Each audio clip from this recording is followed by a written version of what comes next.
Well, good morning.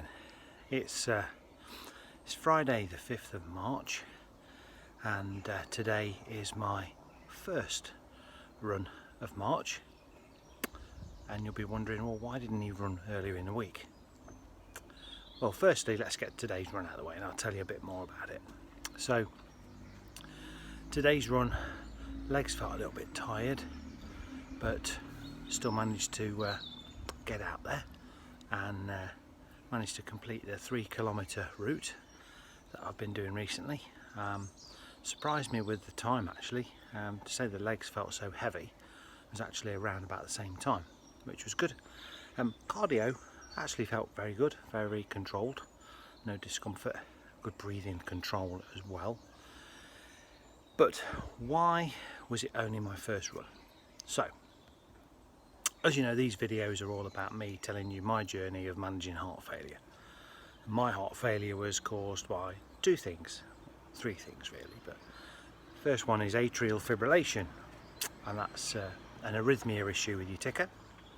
The second was a viral infection called viral myocarditis, which affected the left hand side of my heart, and I also had a cardiogenetic shock, which was basically my heart going, I can't do it anymore.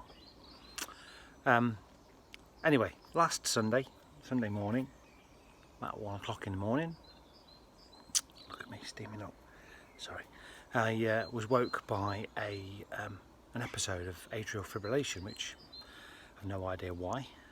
Maybe it was I'd overdone it the day before, maybe it was something I'd eaten, but it made me quite poorly. It made me quite poorly from a point of view of not being breathless and not being in discomfort, just quite surprised that it was happening, but it actually made me physically sick.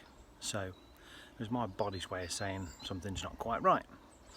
So I didn't run at all on Monday, and tried to seek out how is the best way for me to get access to my cardiologist or heart failure nurse or a GP to discuss it, which was going to be the best way. And what I ended up doing was managing to get hold of my heart failure nurse eventually on Tuesday, who recommended that I spoke to my GP straight away and get myself seen.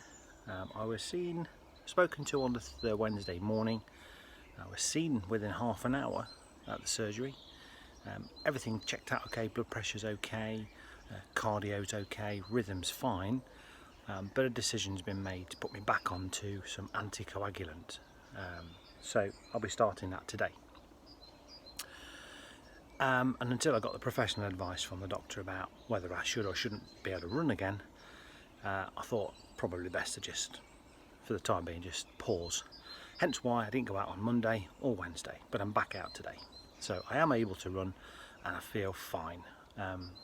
But this really links quite nicely to the petition, and the petition to get the legal right for people to be seen following a GP referral by a cardiologist or cardiology at your local hospital. I was lucky because I managed to get hold of my heart failure nurse and speak to a GP and see a GP quite quickly. He is writing to my cardiologist as well, by the way, so there could still be some further stuff to do. The point being is that it's important that if you don't feel well, whether it's heart failure or anything, speak to a GP, even if it's just a triage phone call and then you get called into surgery. The way that the NHS is functioning and working at the moment is still fantastic, and the pressure that they're under. So for me to be seen within half an hour of a phone call was amazing, very reassuring as well. So I feel more confident today. Am I concerned about what happened last Sunday? No, not really.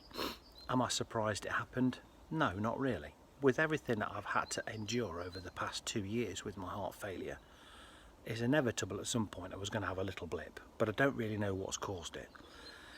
So all I'm going to continue to do is to continue to manage my heart failure, sort of make sure that I monitor a little bit more about what goes in here, food and drink wise, keep the exercise going and keep active. So let's get that petition signed. There's been nearly 500 people in the last 24 hours who have signed it. So if you are one of those people, you're a star. Let's not stop though. We need to get to 10,000, because when we do get to 10,000, government have to respond. So we're very, very close. We're well over 8,000. In fact, we could be well over 8,200 signatures. So really, really close. So share it, sign it, and let's get a government response on this petition. So, so important. And as you've just heard from my own experience this week, it says no more really, does it? Listen, it's been good to vlog with you this morning. This is probably one of my longer videos, but well worth watching. And if you're still with me to the end, I will see you hopefully on Sunday.